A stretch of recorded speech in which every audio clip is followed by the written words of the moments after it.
ముఖ్యమంత్రులు మంత్రులు ఈ నాటకాలు ఆడడం మానేయాలి.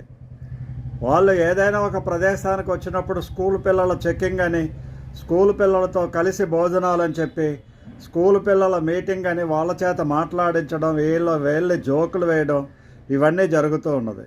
ఇదంతా కూడా బౌండెడ్ స్క్రిప్ట్. టీచర్స్ ఎవరినైతే సెలెక్ట్ చేస్తారో వాళ్ళే వీళ్ళ దగ్గరికి వచ్చి మాట్లాడతారు. వీళ్ళు ఏం సమాధానం చెప్పాలి, వీళ్ళు ఎలా మాట్లాడాలి, ఏంటి ప్రశ్న అడగాలి ఆయన్ని అనేటువంటిది కూడా వాళ్ళే ఇస్తారు.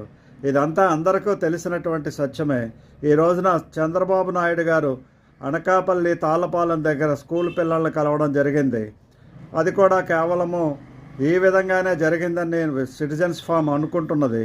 ఇక నుంచి వీళ్ళు ఈ విధమైనటువంటి పనులు మానేసి నిజంగా స్కూల్ పిల్లలకు కానీ లేదా సొసైటీకి కానీ సేవ చేయాలి, లేదా వాళ్లకు మంచి చేయాలి అనుకుంటే తప్పనిసరిగా వాళ్ళ యొక్క లోటుపాట్లను అవగాహన చేసుకొని ఎవరైనా విద్యావంతులైనటువంటి వ్యక్తులను నియమించి దాని మీద సరైనటువంటి రీసెర్చ్ వర్క్ జరిగిన తర్వాత ఆ మార్పులను తీసుకొచ్చినట్లయితే తప్పనిసరిగా విద్యా విధానంలో మార్పులు వస్తాయి, విద్యార్థుల్లో మార్పులు వస్తుంది, విద్యా వ్యవస్థ బాగుపడుతుంది. కానీ ఈ విధమైనటువంటి తూతూ మంత్రం కింద వాళ్ళు వచ్చి పిల్లల దగ్గర ఏదో నాటకాలు ఆడేసి వెళ్ళిపోతే దానివల్ల ఎటువంటి ప్రయోజనము ఉండదు. కేవలము ఓటు బ్యాంక్ రాజకీయాలు తప్ప ఇటువంటి రాజకీయాలు మానేయాలి.